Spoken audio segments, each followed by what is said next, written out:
ದೇವೇಗೌಡರಿಗೆ 1990ನೇ ಇಸ್ವಿಲಿ ರಾಜಕೀಯ ಶಕ್ತಿ ಕೊಟ್ಟಂತ ಊರಿದ್ರೆ ದೊಡ್ಡ ಹೇಳಿ. ಕಾನೂನು ಪಾನೂನು ನೋಡ್ಲಿಲ್ಲ. ಕುಮಾರಣ್ಣ ಹಿಡಿದು ಸುಮಾರು 450 ಕೋಟಿವರೆಗೆ ಕೆಲಸ ಮಾಡಿದ್ದೀವಿ. ನಾವು ಸುಮಾರು 140 ದೇವಸ್ಥಾನಗಳಿಗೆ ಇವತ್ತು ಕೆಲಸ ಮಾಡಿ ಕುಮಾರಸ್ವಾಮಿ ಇಲ್ಲಿ ಮಾಜಿ ಮಂತ್ರಿಗಳಿದ್ದಾರೆ. ಯಾಕೆ ನನಗೂ ಸ್ವಲ್ಪ ನೋವಿನಿಂದ ಹೇಳ್ತಾ ಇದ್ದೀನಿ, ಈ ರಾಜ್ಯದಲ್ಲಿ ಇಂಥ ಕೆಟ್ಟ ಸರ್ಕಾರ ನಾನು ನೋಡಲಿಲ್ಲ.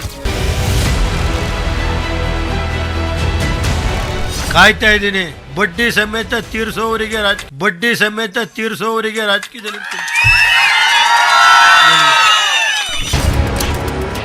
ವೀಕ್ಷಕರ, ಈ ಸಂಜೆ ನ್ಯೂಸ್ಗೆ ಸ್ವಾಗತ. ರಾಜಕೀಯಕ್ಕೆ ಬರುವಂತಹ ಹೊಸ ರಾಜಕಾರಣಿಗಳು ಅಥವಾ ಯುವ ಉತ್ಸಾಹಿ ರಾಜಕಾರಣಿಗಳು ಕೆಲವೊಂದು ಉದಾಹರಣೆಗಳನ್ನ ತೆಗೆದುಕೊಳ್ಳಲೇಬೇಕಾಗುತ್ತೆ. ರಾಜಕೀಯದಲ್ಲಿ ಹೋಗ್ತಾ ಏನೆಲ್ಲ ಸವಾಲುಗಳು, ಮುಂದಿನ ದಿನಗಳಲ್ಲಿ ಏನೆಲ್ಲ ಸವಾಲುಗಳು, ಅಡ್ಡಿ ಆತಂಕಗಳು ಎದುರಾಗುತ್ತೆ, ಅದನ್ನು ಹೆಂಗೆ ಎದುರಿಸಬೇಕಾಗುತ್ತೆ, ಸವಾಲಾಗಿ ಸ್ವೀಕರಿಸಬೇಕಾಗುತ್ತೆ, ಎದೆಗುಂದದೆ ಅನ್ನೋದಕ್ಕೆ ಒಂದು ಕ್ಷೇತ್ರ ಅಥವಾ ಆ ಕ್ಷೇತ್ರದ ರಾಜಕಾರಣಿಗಳನ್ನ ಅಥವಾ ಆ ಕ್ಷೇತ್ರವನ್ನು ಉದಾಹರಣೆಗೆ ತೆಗೆದುಕೊಂಡ್ಬಿಟ್ರೆ ಸಾಕು. ಯುವ ರಾಜಕಾರಣಿಗಳು ಬುದ್ಧಿ ಕಲ್ತ್ಕೊಂಡ್ಬಿಡ್ತಾರೆ. ಯಾವ ದಾರಿನಲ್ಲಿ ನಾವು ಹೆಂಗೆ ಆತ್ಮಸ್ಥೈರ್ಯದಿಂದ ಹೆಜ್ಜೆ ಇಡಬೇಕು, ಜನಸೇವೆ ಹೆಂಗ್ ಮಾಡಬೇಕು, ಈ ಸಮಾಜಕ್ಕೆ ಅಥವಾ ಈ ಕ್ಷೇತ್ರಕ್ಕೆ ಅಥವಾ ನನ್ನನ್ನು ನಂಬಿ ವೋಟ್ ಹಾಕುವಂತ ಮತದಾರರಿಗೆ ಏನೆಲ್ಲ ಕೊಡುಗೆ ಕೊಡ್ಬೋದು, ಏನ್ ಸೇವೆ ಮಾಡ್ಬೋದು ಅನ್ನೋದಕ್ಕೆ ಈ ಕ್ಷೇತ್ರವನ್ನು ಉದಾಹರಣೆಗೆ ತೆಗೆದುಕೊಳ್ಬಿಡ್ಬೋದು.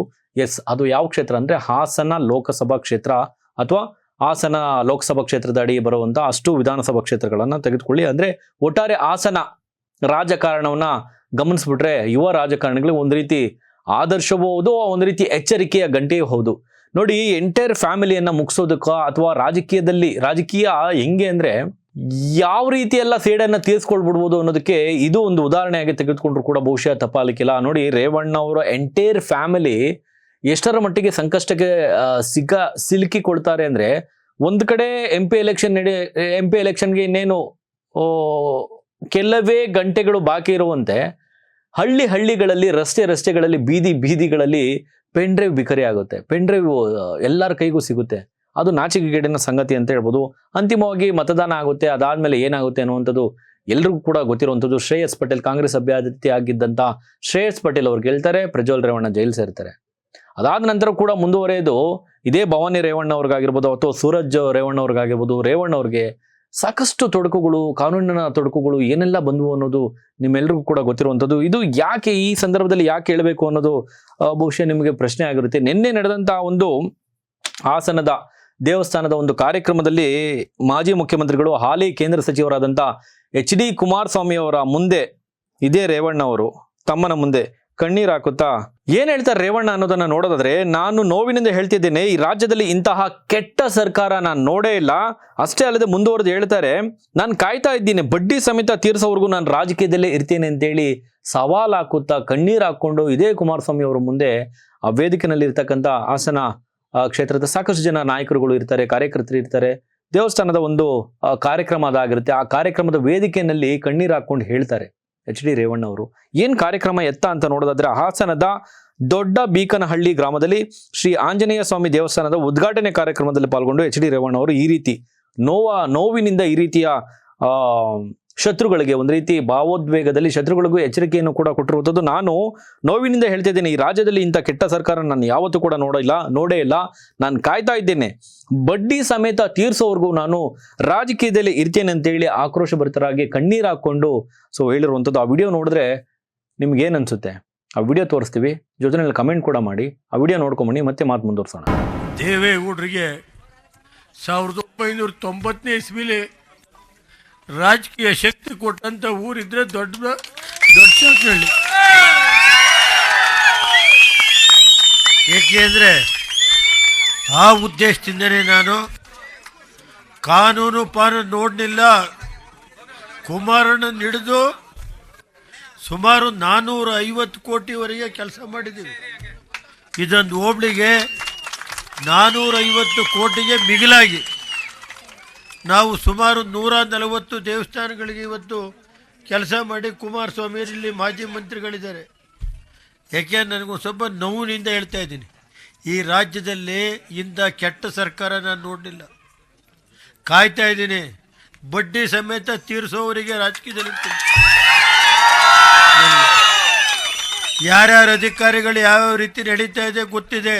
ನೋಡಿದ್ರೆ ಇದು ಆಕ್ರೋಶ ಭರಿತರಾಗಿ ಕಣ್ಣೀರು ಹಾಕುತ್ತಾ ಎಚ್ ಡಿ ರೇವಣ್ಣ ಅವರು ತಮ್ಮ ಭಾವನೆಯನ್ನ ತೋಡ್ಕೊಂಡಿರುವಂಥದ್ದು.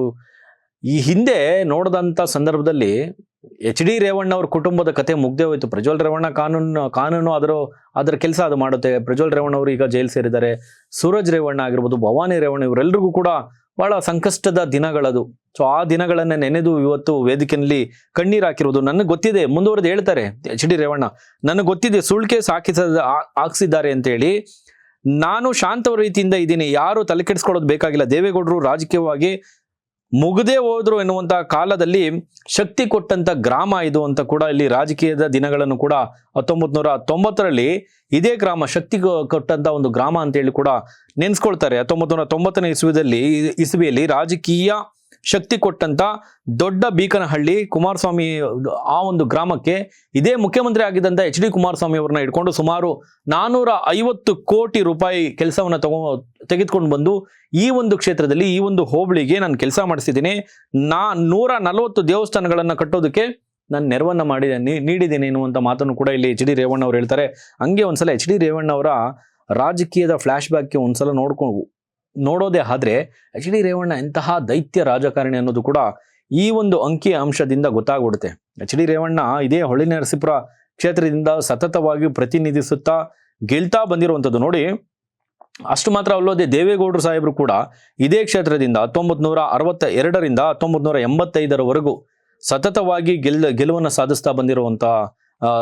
ಸಾಧಿಸ್ತಾ ಬಂದಂತಹ ಒಬ್ಬ ದೈತ್ಯ ರಾಜಕಾರಣಿ ಅಂತ ಹೇಳ್ಬೋದು. ಅದಾದ ನಂತರ ಈ ಒಂದು ಕ್ಷೇತ್ರವನ್ನ ಹೊಳೆನರಸೀಪುರ ಕ್ಷೇತ್ರವನ್ನ ಎಚ್ ಡಿ ರೇವಣ್ಣ ಅವರು ಪ್ರತಿನಿಧಿಸ್ತಾ ಬಂದಿದ್ದಾರೆ. 1962ರಲ್ಲಿ ದೇವೇಗೌಡರು, ಸುಮ್ಮನೆ ನಿಮಗೆ ಬಹಳ ಚುಟುಕಾಗಿ ಕ್ವಿಕ್ ಆಗಿ ತಿಳಿಸುವಂತ ಪ್ರಯತ್ನ ಮಾಡ್ತೀನಿ.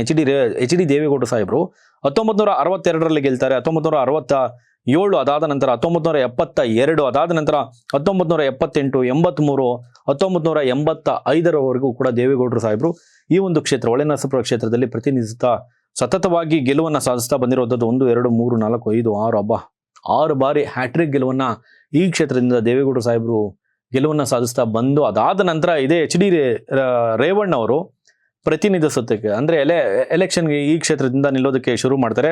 1994ರಲ್ಲಿ ಮೊದಲನೇ ಬಾರಿಗೆ ಇದೇ ಎಚ್ ಡಿ ರೇವಣ್ಣ ಅವರು ಗೆಲ್ತಾರೆ. ಅದಾದ ನಂತರ ನೆಕ್ಸ್ಟ್ ಸೋಲಾಗುತ್ತೆ. 1999ರಲ್ಲಿ ಕಾಂಗ್ರೆಸ್ನಿಂದ ದೊಡ್ಡೇಗೌಡರು ಅನ್ನುವಂಥವ್ರು ಕಾಂಗ್ರೆಸ್ನಿಂದ ಆ ಕ್ಷೇತ್ರದಲ್ಲಿ ಗೆಲುವನ್ನ ಸಾಧಿಸ್ತಾರೆ. ಅದಾದ ನಂತರ ರೇವಣ್ಣ ಅವರು ಮತ್ತೆ ಎಂದು ಹಿಂದಿರುಗಿ ನೋಡಿದ್ದೇ ಇಲ್ಲ. ಸತತವಾಗಿ ಗೆಲ್ತಾ ಬಂದಿರುವಂಥದ್ದು 2004ರಿಂದ 2023ರ ಚುನಾವಣೆವರೆಗೂ ಕೂಡ ಇದೇ ಹೊಳೆನರಸೀಪುರ ಕ್ಷೇತ್ರದಿಂದ ಸತತವಾಗಿ ಗೆಲುವನ್ನ ಸಾಧಿಸ್ತಾ ಬಂದಿರುವಂತಹ ಎಚ್ ಡಿ ರೇವಣ್ಣ ಅವರು ಎಲ್ಲ ಒಂದ್ ಕಡೆ ರಾಜಕೀಯದಲ್ಲಿ ಸಂಕಷ್ಟದ ಸ್ಥಿತಿಗಳು ಅಥವಾ ಬಹಳ ಕಷ್ಟಕರವಾದಂಥ ದಿನಗಳನ್ನು ಕೂಡ ನೋಡಿರುವಂಥವ್ರು. ಜೊತೆಯಲ್ಲಿ ಯಾಕೆ ಮೊದಲೇ ನಾನು ಒಬ್ಬ ಯುವ ರಾಜಕಾರಣಿ ಹೆಂಗಿರಬೇಕು ಅನ್ನೋದಕ್ಕೆ ಈ ಒಂದು ಕ್ಷೇತ್ರ ಅಥವಾ ಇಂತಹ ರಾಜಕಾರಣಿಗಳು ಉದಾಹರಣೆಯಾಗಿ ತೆಗೆದುಕೊಳ್ಬೇಕಾಗುತ್ತೆ ಅಂತ ಹೇಳಿದೆ ಅನ್ನೋದಕ್ಕೆ ಇದೇ ಕಾರಣ. ನೋಡಿ, ಪೆಂಡ್ರೈವ್ ಅಂತಹ ರಾಜಕಾರಣ ಒಬ್ಬ ಅಥವಾ ಒಂದು ಕುಟುಂಬವನ್ನು ಮುಗಿಸೋದಕ್ಕೆ ಏನೆಲ್ಲ ಅಸ್ತ್ರಗಳು ಬಳಕೆ ಆಗುತ್ತೆ ಅನ್ನೋದು ಇಡೀ ದೇಶಕ್ಕೆ ನಾವು ಹೇಳುವಂಥದ್ದಲ್ಲ, ಇಡೀ ದೇಶಕ್ಕೆ ಜಗಜ್ಜಾಹೀರಾಗಿರುವಂಥದ್ದು ಕೇವಲ ರಾಜ್ಯಕ್ಕೆ ಮಾತ್ರವಲ್ಲ. ಅಲ್ಲಿ ಪೆಂಡ್ರೈವ್ ಅಸ್ತ್ರ, ಅದಾದ ನಂತರ ಪ್ರಜ್ವಲ್ ರೇವಣ್ಣ ಅವ್ರ ಕುಟುಂಬ, ಸೂರಜ್ ರೇವಣ್ಣ, ಭವಾನಿ ರೇವಣ್ಣ ಸ್ಥಿತಿಗತಿಗಳು ಏನಾಯ್ತು ಅದನ್ನೇ ಕಣ್ಣೀರಾಕಿ ಇವತ್ತು ನೆನೆದು ಬಹಳ ಭಾವೋದ್ವೇಗದಿಂದ ನಾನು ಯಾರನ್ನು ಕೂಡ ಬಿಡೋದಿಲ್ಲ, ಬಡ್ಡಿ ಸಮೇತ ತೀರಿಸ್ತೇನೆ, ಈ ಸರ್ಕಾರ ಎಂಥ ಕೆಟ್ಟ ಸರ್ಕಾರ, ನಮ್ಮ ಮೇಲೆ ಸುಳ್ಳು ಕೇಸ್ಗಳನ್ನ ಆಗುತ್ತೆ, ಈ ರೀತಿಯ ಎಚ್ ಡಿ ರೇವಣ್ಣ ಅವರು ಭಾವೋದ್ವೇಗದಿಂದ ಕಣ್ಣೀರು ಹಾಕೊಂಡು ಹೇಳಿರುವಂಥದ್ದು. ಸ್ನೇಹಿತರೆ, ಈ ಎಲ್ಲ ಸುದ್ದಿಗೆ ಸಂಬಂಧಪಟ್ಟ ಹಾಗೆ ನಿಮ್ಮ ಅನಿಸಿಕೆಯನ್ನು ಕಮೆಂಟ್ ಮಾಡಿ. ನೋಡ್ತಾರೆ ಈ ಸಂಧಿ ನ್ಯೂಸ್, ಇದು ಸಮಸ್ತ ಕನ್ನಡಿಗರ ಧ್ವನಿ.